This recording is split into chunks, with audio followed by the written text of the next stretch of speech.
as cirurgias pélvicas, que rompe principalmente o útero, né? Então, se ela já veio de várias cirurgias uterinas, ela tem, né, cicatrizes uterinas. Isso pode comprometer a fixação da placenta, isso pode modificar a fixação da placenta. Isso pode fazer que a placenta não se fixe bem, né? Que ela não se comporte, que ela não tenha uma boa fixação no útero e, consequentemente, causa uma fragilidade para que essa placenta se desloque, né? Para que essa placenta se fixe num local como é que eu diria, que não é ideal para que no desenvolvimento gestacional. Então, cirurgias uterinas, elas comprometem, consequentemente, ela influencia diretamente, tá, no desenvolvimento da gestação.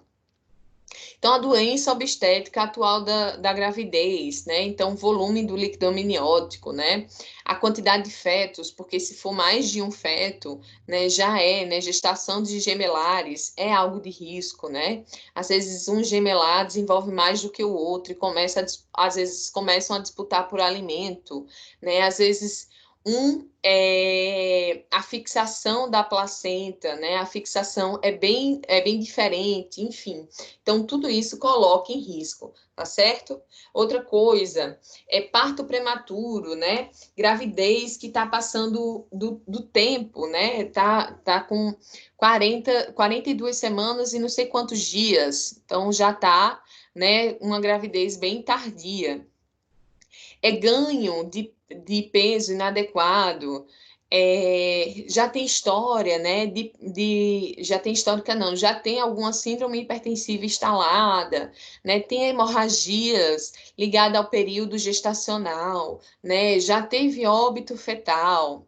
Há outras coisas são problemas, né, clínicos que vão gerar, consequentemente, que vão comprometer o desenvolvimento gestacional. Então, cardiopatias, pneumopatias, nefropatias, endocrinopatias, hemopatias, hipertensão arterial, se a mulher já tem uma hipertensão arterial crônica, se ela já tem epilepsia, se ela já tem doenças infectocontagiosas, né, imunológicas, e se ela tem alguma doença ginecológica que pode sim comprometer o desenvolvimento fetal, tá bom? Então, você faz o levantamento durante a consulta desses fatores de risco da mulher. E aonde, né, que eu vou poder fazer esse levantamento?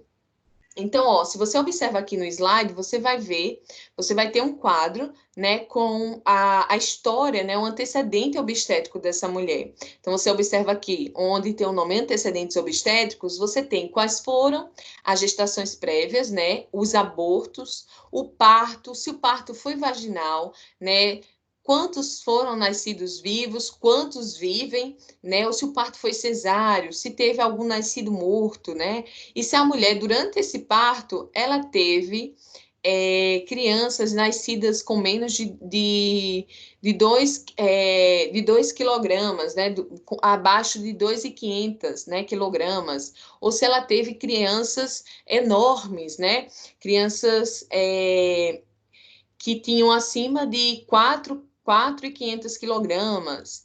Enfim, então você pode avaliar por aqui os antecedentes obstétricos, tá certo? Aqui os antecedentes clínicos, quais são as doenças, né, de base que essa mulher tem que pode vir a comprometer o desenvolvimento gestacional. Então, a gente tem aqui análise. Toda vez que tiver essa coloração vermelha, né, só ressalto que aqui para exames, essa coloração vermelha é para indicar a data, tá? Para que você tenha um controle da data. Mas no resto, essa coloração vermelha é para indicar que é um problema de risco, tá certo? Então, o tipo de gestação, se é gemelar, né, se é tripla ou mais, né, se a gravidez foi planejada ou não, e para você classificar que a gravidez, ou se é uma gravidez de risco habitual, ou se é uma gravidez de risco, de alto risco. Professora, mas aí eu marquei que a mulher é uma de risco habitual, mas aí ela veio a complicar no período, né, do pré-natal, e ela passou a ser de alto risco. E aí? Então, é importante que você registre, tá certo? Então, ela passou a ser de alto risco, então você retira essa informação de risco habitual e marca a gestação de alto risco agora. vê aqui embaixo que tem gestação atual. Então, a gente tem alterações, tá? Que podem comprometer o desenvolvimento da gestação atual. Então, a gente tem hemorragia, diabetes, cardiopatias, eclâmpsia, pré-eclâmpsia e outros diversos fatores que eu já falei anteriormente, tá certo? A idade, eu já falei do que está associado, né?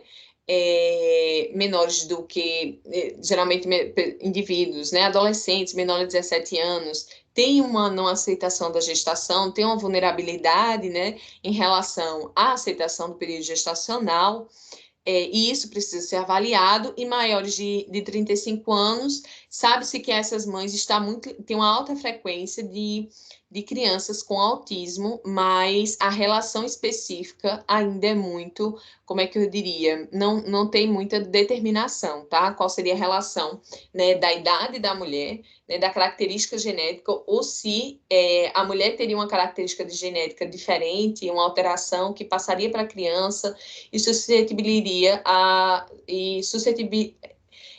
iria suscetibilizar nessa criança ao autismo, tá certo? Outra coisa também, né, ligada a idades maiores do que 35 anos,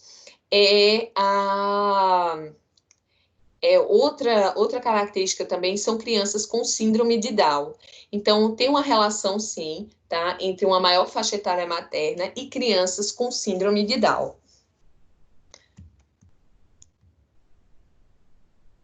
Então, ó, é importante, né, que os profissionais de saúde da atenção primária possam acompanhar a gestação de alto risco juntamente com o serviço de referência, mantendo uma vigilância maior. Então, assim, ela agora é gestante de alto risco, vou encaminhá-la para o serviço, né, especializado e fiz minha parte, de maneira nenhuma, tá? Você vai continuar, né, acompanhando essa mulher, né, vendo a evolução dessa gestação, a evolução dessa criança, né, quanto à sua vitalidade, quanto ao seu crescimento, tá, quanto ao seu desenvolvimento, né, na fase gestacional, juntamente com o serviço especializado. Então, a mulher jamais recebe alta do pré-natal. Agora você está com o serviço especializado, pode ir para lá, não precisa mais vir para cá de maneira nenhuma. Então, ela vai ter, dependendo do caso, né, dependendo da gravidade, vai ter uma quantidade específica de consultas. Então, tem mulheres que são acompanhadas toda semana, tem mulheres que são acompanhadas a cada 15 dias no serviço especializado. E aí, nesses intervalos, né, ela precisa ser acompanhada pela atenção primária, tá certo? Então, ó, quanto ao encaminhamento ao serviço de referência, né, então é importante esclarecer isso também para a mulher. Olha, eu vou lhe encaminhar agora, tá certo? Para o serviço especializado. Possivelmente você vai fazer o pré-natal lá, mas você tem que vir fazer aqui. Então, a partir da hora que ele vai lá com esse papel. Você mostra o papel de encaminhamento, pede para que o médico, né, o profissional que te atendeu, ele preencha nessa parte onde aí você mostra lá contra a referência, né, do encaminhamento, e aí você retorna, depois quando você sair da consulta com ele, você vem aqui e me mostra, né, outro dia, ou o dia que você puder vir imediatamente, você vem e me mostra, me traz essa documentação, porque aí você tem, né, registrado, né, a conduta daquele profissional e como é que vai ser o acompanhamento no serviço especializado e como pode se dar o acompanhamento dentro do seu serviço. E aí você estabelece com essa mulher, ó, cada 15 dias você vai para lá para uma consulta, então tal dia, né, a gente vai ficar, entre essas consultas, você vai ter consultas com a unidade básica de saúde, tá bem? Ainda isso continua, então é importante enfatizar isso para a mulher, tá certo? Então, agendar a primeira consulta no alto risco. Então, é importante que você regule essa mulher pelo sistema de regulação, tá bem? E, além disso, registre no PEC, no Prontuário Eletrônico do Cidadão. Então, ó, é importante salientar isso. Quando o enfermeiro ele deixa de prescrever o cuidado, ou ele até faz aquilo, faz aquela intervenção, mas não registrou. Isso é péssimo, porque ele compromete a qualidade do atendimento prestado ao paciente, né? E deixa de prevenir, na verdade, prevenir não, de definir sua área de jurisdição profissional. Então, ele deixa de estar respaldado, tá? Então, é importante que tudo que se faça, né, tanto em orientação como em encaminhamento, seja registrado, devidamente registrado. Então, é importante ressaltar que no pré-natal de alto risco, as consultas devem ser de acordo, né, mais frequentes, né? E o intervalo definido vai ser de acordo com o fator de risco identificado. Então, o ambulatório especializado, eu não vou identificar, mas assim, a gente tem aqui no nosso município, mas em outras regiões, cada uma tem um serviço especializado para atendimento dessa gestante de alto risco. Ou tem um serviço em determinado município que é que é a referência, né, para determinado município. Então, sei lá, você mora no interior, né, uma cidade um pouquinho distante, uma pequena cidade, mas essa cidade ela tem um apoio, né, no serviço especializado em um determinado município que tem, como é que eu digo, que funciona como uma macro-região de saúde, tá certo? Que é o caso do município de Campina Grande, que é referência, né, na parte ambulatorial para pré-natal de alto risco, não só do município, mas também de alguns municípios circunvizinhos, tá certo? Então, ó, o que é importante ressaltar dos agravos, né, na gestação atual? Então, a gente tem, né, as síndromes, né, hipertensivas gestacionais, a gente tem infecções urinárias, que é outro agravo, na gestação atual, vaginose bacteriana. Então, por isso que eu ressalto que é importante que a mulher que não fez citológico, que ela faça, porque a vaginose pode induzir a um parto prematuro, assim como infecção urinária pode induzir a um parto prematuro, tá? HIV, sífilis, anemia, são agravos bem frequentes nas gestações, tá? Então, a gente vai falar um pouquinho sobre as síndromes hipertensivas, tá? Da gestação. Então, ó, sobre o que é a hipertensão arterial sistêmica, né? É uma doença que frequentemente complica a gravidez, tá certo? Acomete cerca de 5 a 10% das gestações e é uma das principais causas ligada à mortalidade materna, tá certo? E mortalidade também fetal, tá? Então, é importante avaliar. Algo importante, né, que pouca gente faz durante a consulta, tá? É esse teste, né, rollover test. Então, esse teste é muito importante para você avaliar a suscetibilidade, né, a probabilidade que essa gestante tem de desenvolver síndromes hipertensivas durante o período gestacional. Professora, como é que eu faço isso?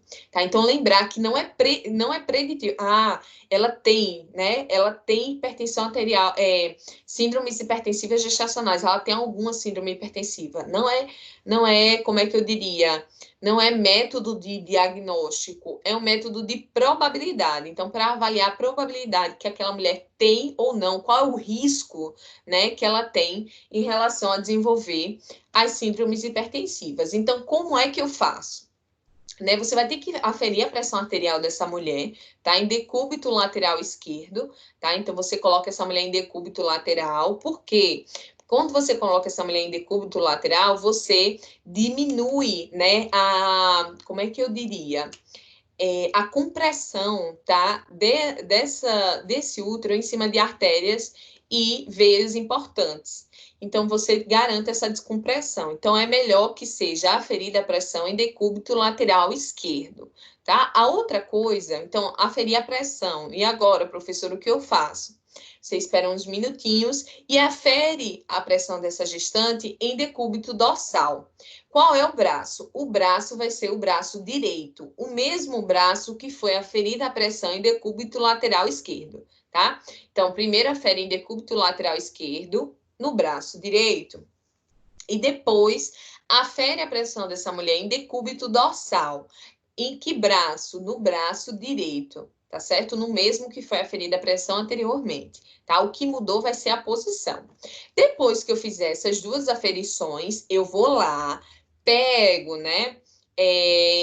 Pego a pressão diastólica, então, que é, entre aspas, né? A mínima, né? Que o pessoal usa esse termo. Ah, é a pressão, é a mínima. E aí, por exemplo, eu coloco a mulher em decúbito lateral, afiro a pressão no braço direito. Vamos supor que deu 90.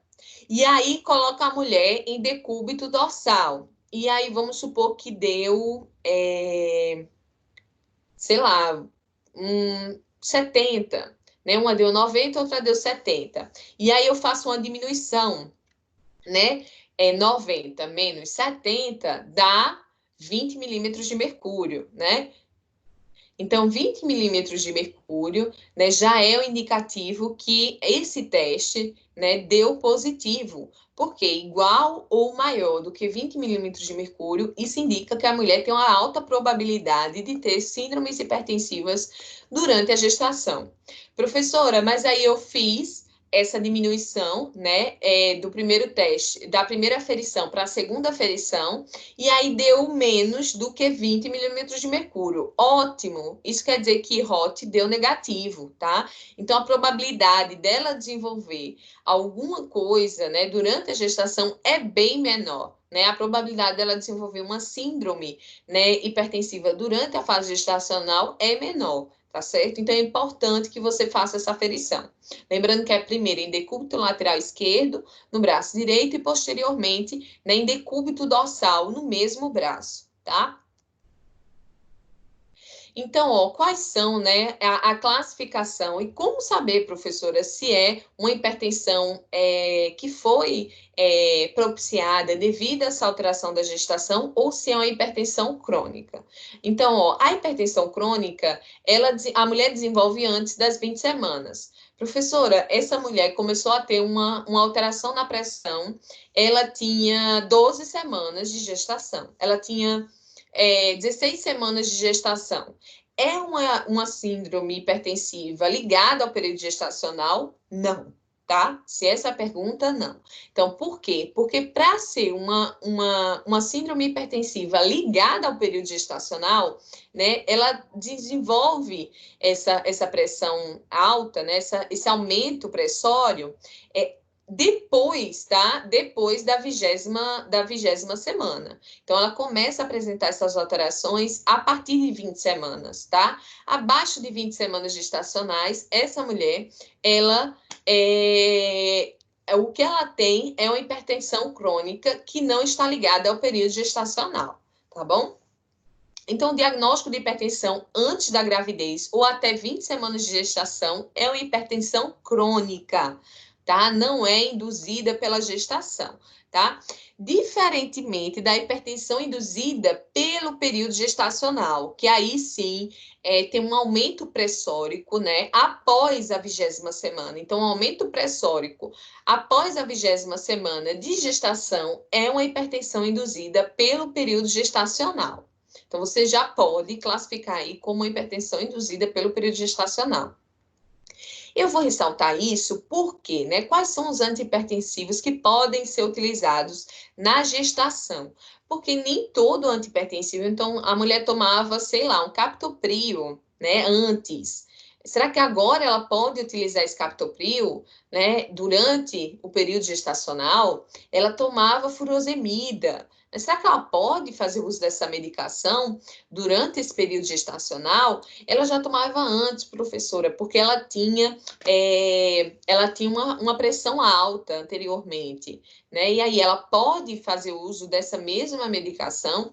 Então, ó, se a mulher tomava uma medicação que já não tem riscos, né, associados a um problema fetal, sei lá, causar um problema renal no feto, né, causar um problema neurológico no feto, causar um problema circulatório no feto, se a medicação que ela toma, ela pode continuar tomando essa medicação durante a fase gestacional, ótimo, continua a mesma medicação, tá?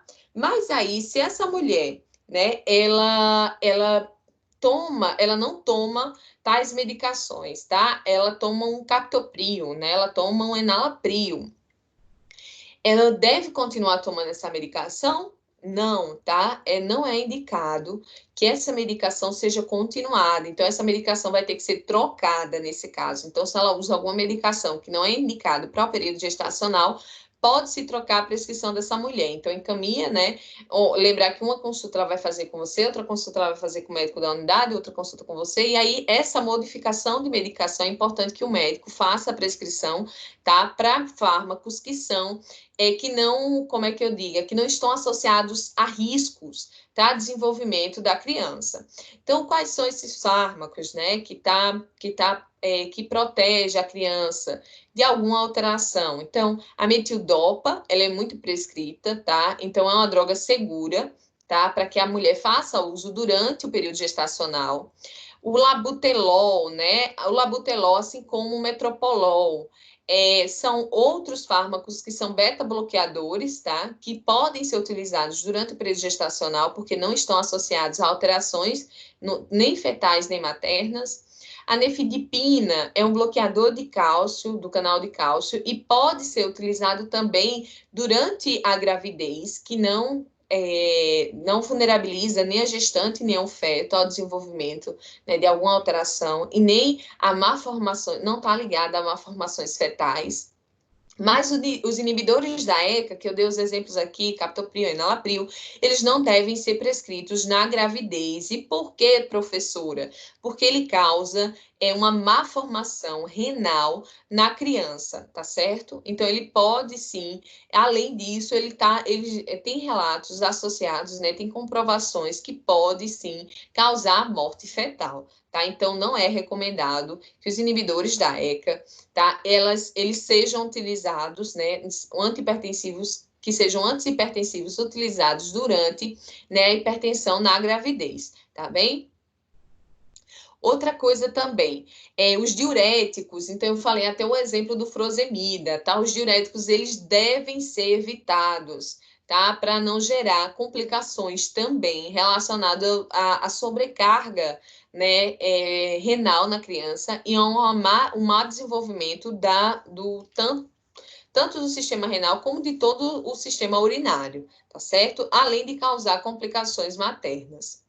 Tá? Então, já que a gente já viu as medicações, né, que devem ser prescritas durante a gestação, né, caso a mulher já tome alguma dessas medicações que eu falei, inibidor da ECA, algum diurético, deve ser, né, prescrito uma daquelas medicações que são interessantes, que sejam prescritas, que não causem alteração nem no feto, nem na mãe. A gente agora vai falar um pouquinho sobre pré-eclâmpsia. Então, o que seria pré-eclâmpsia sobreposta? Tá certo? Então, a pré-eclâmpsia sobreposta é quando a mulher já tem uma hipertensão crônica, então ela já tem um quadro hipertensivo, e aí, durante a gestação, esse quadro hipertensivo, ele começa a criar como é que eu diria? Ele fica instável, tá? O fato dele ficar instável, né, começar a ter altos níveis pressóricos, começa a gerar uma sobrecarga renal e a gente começa, né, a gestante, ela começa a apresentar proteinúria, tá? Ou seja, a presença de proteínas na urina,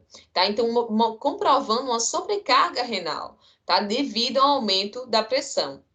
Então, a pré-eclâmpsia sobreposta é uma eclâmpsia, tá? Advinda uma complicação na gestação, advinda de uma hipertensão crônica já estabelecida na mulher, ou seja, que ela apresenta, né, antes do período gestacional. O que ela apresentou durante o desenvolvimento da gestação, mas o fato de ser menor do que 20 semanas, então está associada a um problema crônico anterior, tá?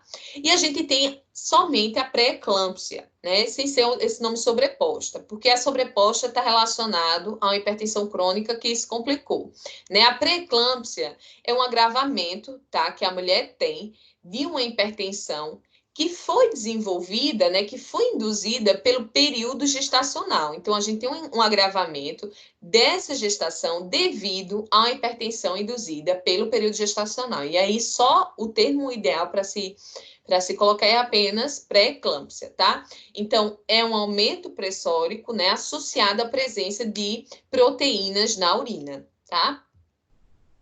Então, ó, qual é a característica, né, da pré-eclâmpsia? É importante saber que a pré-eclâmpsia, né, a mulher apresenta, né, esse aumento da pressão arterial após a 20ª semana de gestação. E se ela apresenta antes, professora, se ela apresenta antes, é uma hipertensão crônica. Mas é uma pré-eclâmpsia que ela está apresentando, mas ela tinha essa pressão antes da 20ª semana. Então, essa mulher está com um quadro de pré-eclâmpsia sobreposta. A pré-eclâmpsia, em específico, ela é um agravamento de uma hipertensão induzida pelo período gestacional, tá? Então, a mulher tem, né, esse aumento da pressão arterial, né, mais a proteinúria e o edema. É importante ressaltar isso. O edema não é um sinal específico, tá certo? De diagnósticos hipertensivos, tá certo?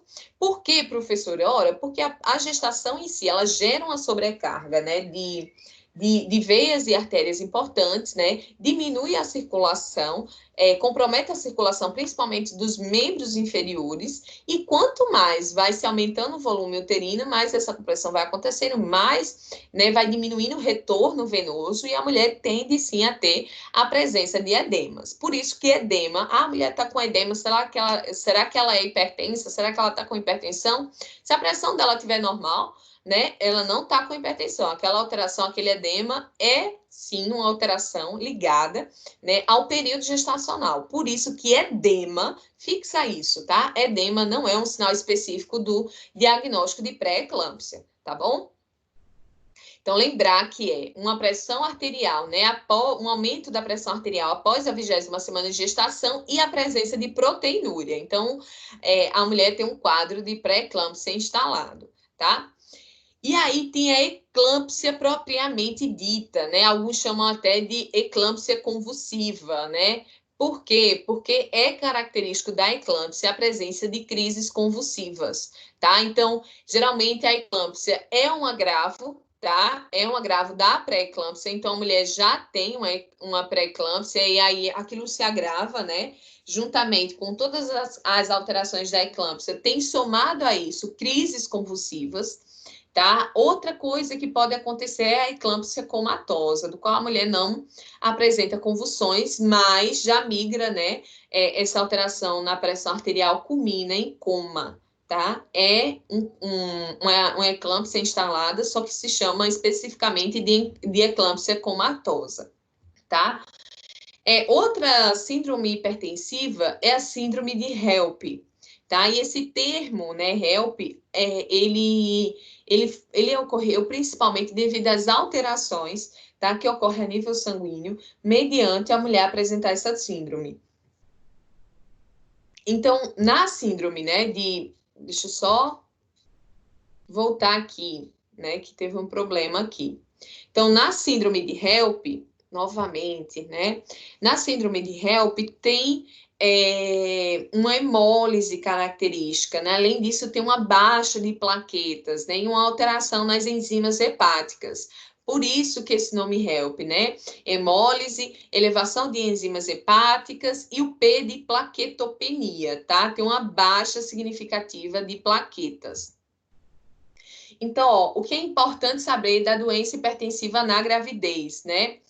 É uma hipertensão arterial na gravidez, tá? Em que a pressão da mulher encontra-se, né, entre 140 e 90 milímetros de mercúrio, né? Então, há uma alteração nessa hipertensão. Então, pressões, né? Uma aferição de pressão que dê 140, né, a 90, então a mulher tem uma doença hipertensiva na gravidez. Lembrando que a hipertensão, se ela só tiver uma hipertensão crônica, então ela apresenta essa alteração na pressão antes ou até 20 semanas. Se é relacionado à gravidez, então ela começa a apresentar essa alteração na pressão após 20 semanas, tá?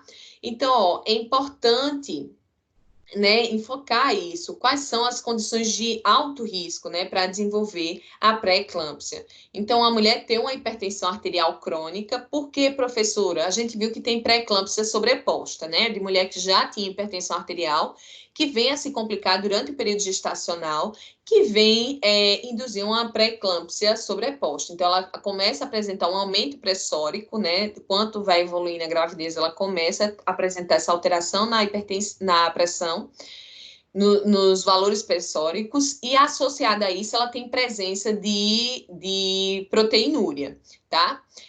Outro fator de risco, né? História de doença hipertensiva durante a gestação anterior. Então, a mulher que já tem, né, hipertensões, né, como é que eu diria, hipertensões induzidas pelo período gestacional, em gestações anteriores. Outra coisa também, diabetes mellitus tipo 1 e tipo 2. Por quê, professora? Porque a diabetes mellitus é sim uma doença endócrina, mas é uma doença que causa alterações microvascular. Tá? Então, se causa alteração microvascular, compromete, né, a dinâmica, né, a fisiologia do vaso, então suscetibiliza a complicações vasculares e cardíacas, tá bem? Como a hipertensão, tá? Doença renal crônica e também doenças autoimunes. Então, ó, tem uma fisiopatologia da eclâmpsia, tá? Então, lembrar que a mulher pode ter vários, esses outros fatores que eu falei. Ela pode ter vários desses fatores que, como é que eu diria, que facilite, né, que vulnerabilize, que propicie o aparecimento de uma pré-eclâmpsia durante o período gestacional. Mas a mulher também, né, o fato de ter alterações placentárias, a alteração placentária, ela vai causar, né, uma pré-eclâmpsia. Então, ó, a mulher, além de ter fatores, vê aqui acompanha esse fluxograma comigo, tá? Então, a mulher, além de ter fatores genéticos, imunológicos e nutricionais, né, ela pode ter uma anomalia, né, na angiogênese do feto e da placenta. O que seria isso, professora? Então, vê só. Há uma invasão do trofoblasto, né? Eu acho que vocês já viram isso, até na parte do início, né, da pós-graduação. Então, há uma invasão do trofoblasto no útero, né? A formação como é que eu diria? Ele, quando se fixa, há uma quantidade de vasos específicos. Para quê? Para que essa placenta ela seja nutrida, tá certo? Então, quando há uma anomalia, né, nessa formação do vaso, né, quando esse vaso é estreito, então, por si só, a mulher tem um fator de desenvolvimento, né, como é que eu diria, de um desenvolvimento patológico da placenta com o útero. Então, há uma formação de vasos de pequeno calibre, tá? Associando, né, a uma disfunção endotelial e gerando, né, o aparecimento de uma hipertensão. Tá? Então, há uma formação, né, de vasos de pequeno calibre, né, entre a placenta, né, e o útero, tá certo? Essa invasão inadequada do trofoblasto, né, no período de fixação, no período de formação de vasos, né? Isso gera um estresse oxidativo, isso gera liberações de várias citocinas, que geram a disfunção endotelial, tá certo? E suscetibiliza, né, o aparecimento de uma hipertensão arterial na mulher, tá? Então, deixa eu só passar aqui para vocês verem. E essa hipertensão arterial associada à presença de proteinúria, né, devido à sobrecarga renal, né, da mãe, a gente tem o aparecimento da pré-eclâmpsia. Então, observe nesse quadro para você entender o que eu estou dizendo, tá? Então, aqui, ó, a gente tem desse lado, né, a região, né, aqui desse lado vermelho, né, o endométrio, vocês observam o endométrio, e aqui, né, o trofoblasto, tá certo? Então, você observa que aqui a gente tem uma placenta saudável. E a primeira coisa que chama a atenção, né, é que o espaço, né, do vaso que atravessa, né, a placenta para o endométrio, né, esse vaso, né, essa invasão do trofoblasto, ela foi bem maior, tá certo? E aqui, ó, em uma placenta, né, de uma mulher com pré-eclâmpsia, você vê como o vaso, ele tem um pequeno lúmen, né, e aí gera uma pressão maior e, consequentemente, muda toda a fisiopatologia, tá?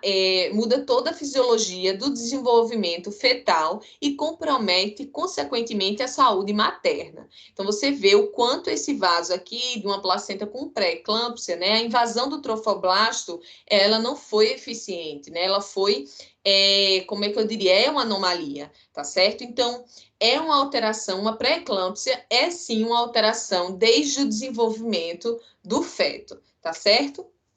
Por isso que ela vem principalmente se demonstrar, né, uma hipertensão ligada ao período gestacional, ela vem principalmente a aparecer os sinais e sintomas da mulher após a 20ª semana de gestação. Então, até da 20ª semana para baixo, né, é uma hipertensão crônica. Da 20ª semana para cima, a mulher tem uma síndrome hipertensiva ligada ao período gestacional, tá certo? Então, você observa aqui essa alteração aqui que eu falei anteriormente. Aqui a gente tem, ó, o bebê, né, o útero e a placenta. E aqui é como se fosse um cortezinho, tá? Em qual a gente vê aqui como seria numa placenta normal, né, o lumen dessa ligação, né, do útero com o endométrio, né, e o lumen bem diminuído em relação, né, à placenta e o endométrio, tá bem? Então, ó, quais são as principais diferenças entre pré-eclâmpsia leve, pré-eclâmpsia grave e eclâmpsia, tá? Então, na pré-eclâmpsia leve, a mulher tem uma pressão maior, tá certo? Ou igual a 140 a 90 milímetros de mercúrio, tá? Então, há um aumento, né, entre esses volumes pressóricos de apenas 30 milímetros de mercúrio, né, entre o sistólico. Entre a pressão diastólica, há uma diferença entre 15 milímetros de mercúrio, tá bom? Entre a pressão... Entre que pressão, professora? Essa diminuição da pressão é entre o quê? Entre a pressão anterior, tá certo? Que a mulher, antigamente, você aferia a pressão da mulher quando ela ia para o serviço, e a pressão, ou entre a primeira consulta e o que ela apresenta, né, a partir da 21ª semana. Então, se a sistólica tem um aumento de 30 milímetros, né, se a diastólica tem um aumento de 15 milímetros, então a mulher tem uma pré-eclâmpsia leve, tá? Então, pode sim ter um edema, tá? E, além disso, associado a um ganho de peso de miligramas devido até esse edema e presença de proteína. Na grave, aí é bem mais complexo, tá? Os sintomas já são bastante característicos e agravados. Então, tem uma pressão arterial maior ou igual a 160, tá? E 110 milímetros de mercúrio. O edema, ele já não é localizado, principalmente na pré-eclâmpsia leve, é bem característico aquele edema, né, no membro inferior, tá? Principalmente na região dos pés. Na pré-eclâmpsia grave, o edema já é generalizado, tá? Então, isso mostra, edema generalizado também é uma comprovação que há uma sobrecarga na circulação e, consequentemente, sobrecarga renal. Então, você tem a presença de proteinúria, né? Tem a mulher também com a cefaleia, confusão mental, e aí dor epigástrica, tá certo? Dor no hipocondrio direito é bastante característico também. Na eclâmpsia, né, a mulher pode sim apresentar, né, sinais de pré-eclâmpsias associada à convulsão. Então, ela tem, tá, um sinal de pré-eclâmpsia associado também à convulsão. Acometimento de órgãos, então tem órgãos específicos sendo comprometidos, como, por exemplo, há uma sobrecarga do fígado, há uma sobrecarga renal, até devido, né, à própria... como é que eu diria? A própria vascularização, né? Há uma sobrecarga vascular significativa, e isso compromete o funcionamento renal, tá?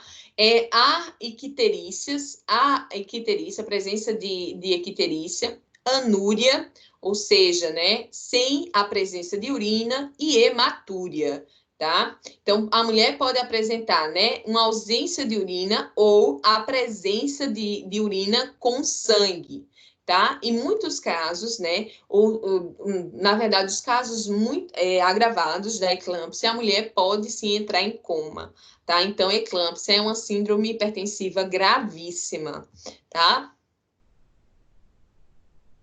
Então, ó, qual é a conduta na pré-eclâmpsia? Então, é importante que as consultas sejam semanais, tá certo? Então, ora, na semana anterior, ela vai lá para o serviço especializado, na próxima semana, ela tem uma consulta contigo, né? Repouso em decúbito lateral para facilitar a circulação para o feto, tá? Para que essa mulher não venha ter problemas referentes à circulação. Então, decúbito lateral esquerdo, tá? Eu não coloquei aqui, mas ressalto, é decúbito lateral esquerdo. Dieta normossódica, tá? Então, não precisa restringir o sódio. É importante que ela não tome sódio, que ela não coma uma dieta em excesso de sódio. uma quantidade específicazinha de sódio na alimentação, tá? É importante que ela coma uma alimentação rica em proteínas também. Então, ó, não deve se prescrever diuréticos, então é importante que você faça essa avaliação na consulta de qual a medicação foi prescrita para essa mulher, tá? Não pode dizer para a mulher, né, evite, não pode dizer para a mulher, com uma coisa com pouco sal, você não pode dizer isso. Por quê? Porque não foi, né, se é uma pré-eclâmpsia, né, induzida pela modificação gestacional, né, foi induzida pela gestação, então não é um problema com a absorção de sódio, tá certo? É importante sempre, sempre, né, assim que ela trouxer a ultrassonografia, avaliar em relação à vitalidade fetal, né, o crescimento fetal. Exames laboratoriais, eles devem ser prescritos até para avaliar sobrecarga, né? Se há uma sobrecarga renal, tá? E aí, se há também uma sobrecarga em relação à deposição de ácido úrico, a proteínas, né? Como é que está a filtração renal, tá certo? E enzimas hepáticas, e também, dependendo dos casos, né, essa mulher vai ser acompanhada, dependendo dos casos, não, essa mulher vai ser acompanhada tanto pela unidade básica de saúde como pelo serviço especializado. E aí, se o caso for se complicando, aí cabe ao médico do serviço especializado, né, fazer a interrupção da gestação, se estiver se agravando muito, tá? E colocar em risco a vida dessa mulher, tá? E aí é importante fazer, nesse caso, a interrupção da gestação. Então, ó, vamos lá. Então, na pré-eclâmpsia grave, né, o que se tem? Tem um quadro totalmente instável, né, em relação à pressão arterial. Então, a gente viu uma pressão maior do que 160, né, uma sistólica maior do que 160 e uma diastólica maior ou igual a 110 milímetros de mercúrio. Então, tem um quadro totalmente instável, tá certo? Então, é importante estabilizar essa mulher. Então, é importante, notou que está se agravando a eclâmpsia, encaminha, você na estratégia de saúde da família, encaminha imediatamente aquela mulher para o serviço. Mas a consulta dela vai ser na próxima semana. Não importa, tá certo? A eclâmpsia, a pré-eclâmpsia que ela apresenta, essa síndrome que ela está apresentando, está se agravando. Então, ela deve ser imediatamente encaminhada para o serviço, tá? E lá ela vai ter esse atendimento em relação a cateterismo, acompanhamento, tanto, né, da maturidade fetal como da vitalidade, e se, né, o médico considerar, né, que tiver o feto numa vitalidade, né, importante, né, o crescimento e a maturidade está de acordo com o esperado ou não, mas aí pode-se passar, né, medicações para que adiante, corticoides, para que adiante como é que eu diria, essa maturação pulmonar, né? E aí é importante que ele avalie em relação à conduta que deverá ser feita. A eclâmpsia começou a se complicar, já é importante, né, encaminhar essa mulher rapidamente para o serviço especializado, independente se a consulta dela vai ser daqui a 2 dias, enfim, ela deve rapidamente ir lá para que condutas, né, hospitalares sejam tomadas, tá certo? Então, ó, o que seria eclâmpsia? Eclâmpsia é gestante com convulsão. Então, sempre quando você vê uma gestante convulsionando, né, é importante suspeitar, tá certo, de uma eclâmpsia, tá? Essa gestante, ela pode sim apresentar uma eclâmpsia. Então, quais são os sintomas premonitórios, né, de que a mulher está com uma eclâmpsia, tá certo? Então, cefaleia, principalmente nessa região occipital, que é bastante característico, tá certo? Ela tá com a visão borrada, ou ela tá com a fotofobia, tá com dificuldade, toda vez que vê algo muito claro, fica fechando os olhos, dói a cabeça, né? Epigastria, né? Essa dor nessa região epigástrica ou dor nessa região superior do quadrante direito do abdômen, né? É outra característica também. E outra característica também é hiperreflexia. Então, ela aumento dos reflexos, né? Às vezes a barriga também, a mulher diz que a barriga fica um pouco rígida, tem essa dor occipital, essa visão embaçada, tem um tremor, né, no membro, então é bem